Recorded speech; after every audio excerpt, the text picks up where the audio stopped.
We discover new worship songs all the time, and with a desire to keep things new and fresh, it makes sense that we're going to want to include at least some of these songs into our Sunday morning services. There's a few things to consider when adding a new song to the set list, so I wanted to walk you through my thought process of how, where, when, and why I introduce new songs.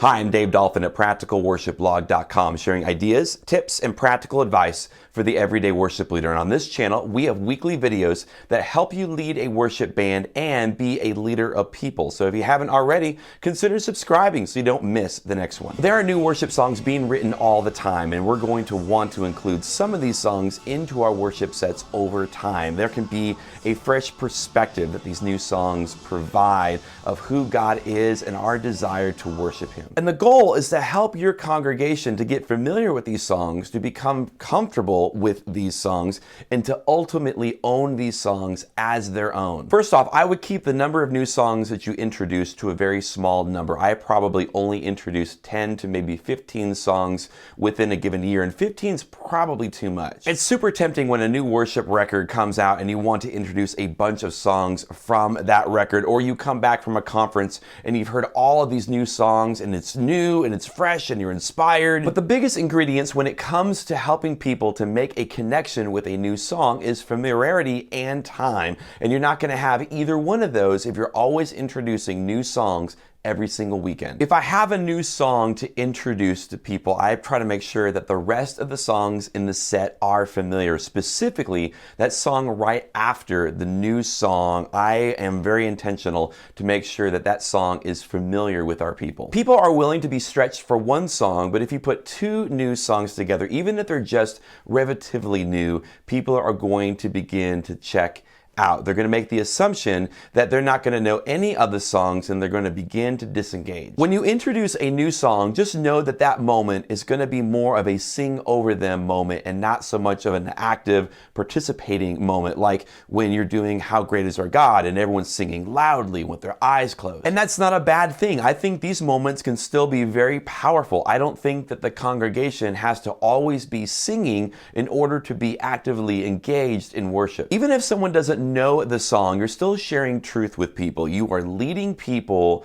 to think about a certain aspect of God or a certain aspect about the relationship they have with God. Music is emotionally moving whether you know the song or not, and that emotion that music has can nudge people to pursue God further. But you can't have an entire worship set of these types of moments. We do want a majority of our time spent singing together. The beautiful thing about worship in terms of Sunday morning and music and us singing together is that it is something that we can do together. We can come together as a group of individuals and with one voice in unison declare these things together as a church. And when we're introducing a new song, this is probably not the time to say things like, let's sing together or sing with me. I know this is a habit for many of us, but it's a hard request for the congregation to fulfill if they are not familiar with the song. Make sure that the melody is clear and that you clearly enunciate your words. This is not the time to embellish the melody or to come off mic, because with every word and with every note that you sing, you're teaching the congregation. When introducing a new song, some people have a 3-on, 1-off rule where you include that new song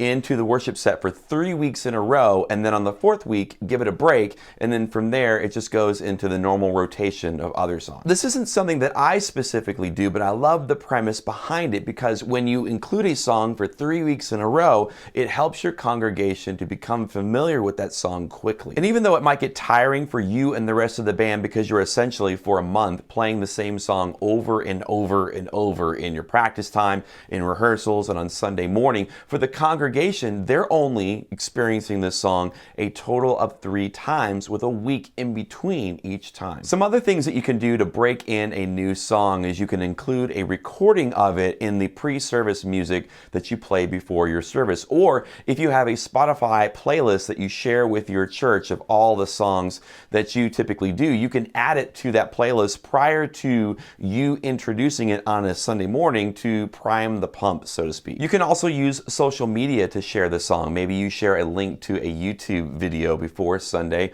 or do a Facebook Live where you share the thought behind the song and then perform the song live acoustically. The morning you're going to introduce a new song, one thing you can do is before the entire band jumps in and does the entire arrangement of the song, maybe just from the acoustic or from the piano, you can do the chorus a couple of times so that they can learn and get familiar with at least the chorus. Finally, don't be so quick to bail on a new song. I remember one time we were introducing the song Resurrecting by Elevation Worship, and each time that we did it, it just seemed like our congregation wasn't really that into it, even though we did it a second time and a third time and a fourth time. And I went ahead with it a fifth time, but I had already decided going into that service that if I got the same reaction this fifth time, that we would go ahead and put the song on a shelf and move on to something else. And it's like they flipped a switch. People were singing with their eyes closed, and they were loud, and they were engaged and raising their hands. It became a really good song for our church. They just needed time to make it their own. For more videos just like this one, consider subscribing to the channel so you're notified when new videos are uploaded every single week. And for more advice from me personally, there's a small little ebook called 20 Things I Wish I Knew 20 Years Ago. It's the advice that I've learned over the last 20 years of doing music ministry, and you can download it right now for free at practicalworshipblog.com.